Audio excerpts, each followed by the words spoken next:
D'abord, je tiens à dire que le bilan de M. Percheron est particulièrement mauvais. Il ne cesse de s'en féliciter. Je suis désolé, mais il y a 10 ans, pour venir de Hénin à Lille, il fallait une demi-heure. Aujourd'hui, il faut 1h15.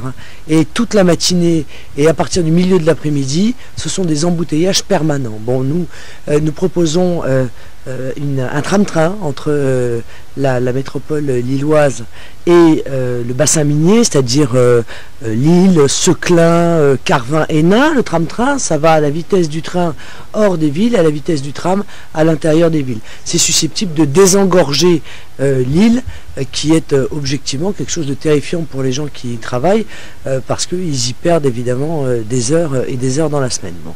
Et puis il faut aussi réinvestir dans les routes, parce que la région Nord-Pas-de-Calais, hélas, il y a aussi, je suis désolé, des zones rurales, et c'est vrai que les automobilistes sont considérés comme des véritables délinquants par le gouvernement, ils sont assassinés par la région. On a augmenté de manière considérable la TIPP, qui est la taxe intérieure sur les produits pétroliers, que l'on paye la part régionale. Demain, il y aura la taxe carbone, et en plus, il n'y a absolument aucun investissement qui sont faits sur les routes pour essayer de régler les points noirs routiers. Donc le transport en commun, c'est bien, mais le tout transport en commun, c'est injuste. Voilà. Donc il faut aussi penser, en l'occurrence, aux automobilistes. Je dirais qu'il faut poursuivre l'action que le Conseil régional mène sous l'autorité de Daniel Percheron depuis des années, c'est-à-dire rendre plus rapide et plus confortable les TER. Nous sommes la seule région de France à accélérer nos TER en TER-GV, 350 à l'heure dans l'ensemble de la région, avec deux objectifs. La première, c'est de servir nos concitoyens le plus rapidement possible vers les gares, les aéroports, vers le cœur de la métropole, le cœur de la région, la métropole de Lille, mais aussi pour des raisons fondamentalement économiques, qui est de desservir les territoires très rapidement pour que chaque territoire de cette région soit attractif et pour que notre région, dans son ensemble, devienne une très grande région économique en Europe.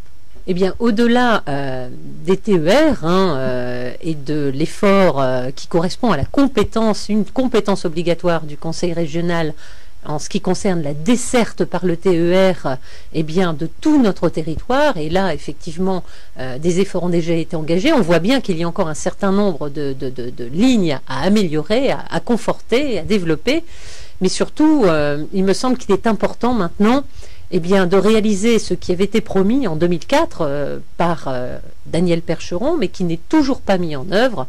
Eh bien, c'est la fameuse carte orange, le titre unique de transport, c'est-à-dire enfin réaliser le syndicat régional des transports, le rassemblement de toutes les autorités organisatrices pour pouvoir avoir ce titre unique de transport qui permette à tous les habitants, où qu'ils habitent, eh bien, d'avoir un ticket qui leur permet d'aller du bus au tramway, au train, et ceci d'un point à l'autre de la région. Développer ces transports en commun, développer cette carte orange, c'est possible. Et ce que nous proposons, eh bien, c'est de l'appliquer demain, parce qu'on peut le faire. Nous, ce ticket de transport unique, on l'a expérimenté dans le Valenciennois, ça fonctionne.